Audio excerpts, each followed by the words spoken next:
Okay, so kung inyong matatandaan, early 2025, ayan, ibinulgar po ni Congressman Isidro Ungab ang kanyang natuklasan na napakaraming mga blank items sa bicameral committee report. Okay, there are so many blank items in the bicameral committee report. Okay, so itong mga blank items na ito ay kanyang binanggit at pinag-usapan po nila ni na Attorney Torion, Attorney Martin Delgra, at ni dating Pangulong Rodrigo Roa Duterte. Inilabas po nila sa media, sa publiko, ang mga natuklasang ito ni Congressman Isidro Ungab na maraming mga blank items sa bicameral committee report. Okay. Ngayon, nang ito po ay lumabas, ito po ay illegal at sinabi nga po ni Pangulong Marcos Jr., wala akong nakitang mga blanco doon sa budget. And therefore, kasinungalingan ang ibinulgar ni Congressman Isidro Ungab. Okay, ganito po yan. Gaya po ng aking naipaliwanag, ang budget ay mag-uumpisa sa Office of the President sa pamamagitan ng tinatawag na Net Expenditure Program. Ibababa ito sa House of Representatives para sa tinatawag na budget deliberation. So there were so many scrutiny, pag-assess, and so on so forth. Iaakyat sa Senado, ganun din po, mayroong mga tatawaging mga resource person, mga head of agencies at tatanungin nila, idedepensa nila yung kanilang mga budget proposal. At kapag natapos na, aakyat ito sa bicameral committee report. Okay? So since marami pong blanco doon sa bicameral committee report, ano po ang nangyari doon? Gaya nga po ng sinabi ko, yung bicameral committee report ay binuo upang ayusin yung mga discrepancies, pag-usapan yung mga differences between the proposal na inaprubahan ng lower house at proposal na inaprubahan ng upper house. So, kapag na-fix na po nila yung mga items na yon, muli ay ibababa nila sa lower house at sa upper house para sa tinatawag na ratification. And when they ratified, doon po nila ilalagay yung kanilang mga signature. Ilalagay po nila yung kanilang mga pirma doon. And so on so forth. Kaya, kung napapansin ninyo, yung inilabas po na report ni Congressman Isidro Ungab, maraming mga blank items doon sa General Appropriations Bill na inaprubahan at pinirmahan ng bicameral committee. May mga pirma po yung bicameral committee kahit na maraming mga blanco. Okay? Kahit na maraming mga blanco. So bigyan ko po kayo ng halimbawa. Ako po ay mayroong manager's check. Meron po akong cheque. Nilagay ko po yung petsa kung kailan maaaring ipasukli yung cheque. Pinirmahan ko po yung nasa ibaba ng aking pangalan at ibinigay ito kay Pedro.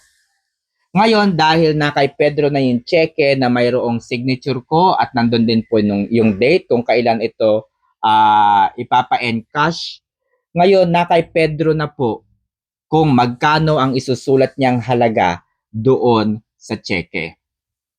And the same way, doon sa blank items na nakita po ni Congressman Isidro Ungab sa bicameral committee. Mayroong pirma, may signature ang mga miyembro ng bicameral committee kahit na mayroong mga blankong nakita doon. Nung mapirmahan na po nila at naaprubahan na po nila, na-ratified na po nila yung report na yon, ibinaba ito sa House of Representatives para ma-print na. Okay. Nang ma-print na po ito, wala na pong mga blanco. Kaya nga sabi ni President, wala nang blanco doon sa General Appropriations Bill na aking pinirmahan. Wala akong nakita. Binasa ko, sinuri kong mabuti, more than 4,096 pages of documents. Nireview ko yung budget na yan. Wala akong nakitang mga blanco. Ngayon, bakit walang blanco, mga kaibigan? Kung inyong maririnig at maiintindihan o kaya i-research po ninyo ang naging pahayag ni Congresswoman Estela Kimbo, sabi niya, yung mga blanco sa bicameral committee report na pirmado ng komite ay totoong mga blanco. Pero hindi ibig sabihin na yung mga blanco na yon ay wala pong figure o walang perang nakalaan. Meron na pong budget para doon sa mga blankong yon. This is just a ministerial in matter. Calculator na lamang po ito. Yan po yung pahayag ni Estela Kimbo. So, ibig sabihin, kung calculator na lamang ito at ito po ay ministerial na lamang, there is this small committee na gumawa at naglagay ng mga figures doon sa blank items. The small committee ang naglagay ng mga figure doon sa blank items. So, for example, yung sinasabi po ni Congressman Saldico na 100 billion pesos na insertion na iniutos ni Pangulong Marcos Jr., ang naglagay o nagsulat ng figure ay ang small committee. Pinaghati-hatian na lamang po nila yon. Hinati-hati po nila. Kung merong blank items na 14, kung 14 po yung blank item, so 100 billion divide by 14, yun po yung isinulat ng mga miyembro ng small committee doon sa mga blank items. Kaya bago ito i-print, mayroon nang nakasulat doon sa blank items. Kaya syempre, kapag dating na sa Office of the President, meron nang laman. Okay? So, wala na pong masyadong maraming tanong pa. Naiwasan na yung scrutiny. Kaya po, inilagay sa BICAM yung insertion na 100 billion pesos. Again, uulitin ko, kung ang 100 billion pesos ay inilagay sa NEP o sa Net Expenditure Program, dadaan ito sa mabusising pagtalakay. Dadaan ito sa scrutiny ng lower house at scrutiny ng upper house. Na kung saan ay mahihirapan sila na maipasok ang 100 billion pesos. Very clear, mga kaibigan.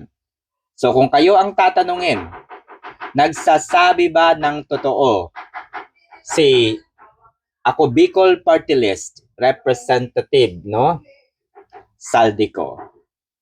Para sa akin, totoo ang sinasabi ni Saldico. Pero hindi tayo dapat makampante. Totoo man ang kanyang sinasabi at pinapatotohanan po niya yung mga naging pahayag ni Diskaya na involved si Martin Romualdez at Saldico mismo. Totoo man yung sinasabi ni Marines Retired General Orly Gutesa. Totoo man yung naging sanabi ni Asek Bernardo, na involved si Executive Secretary Lucas Bersamin. Kasama po rito si Martin Romualdez, etc.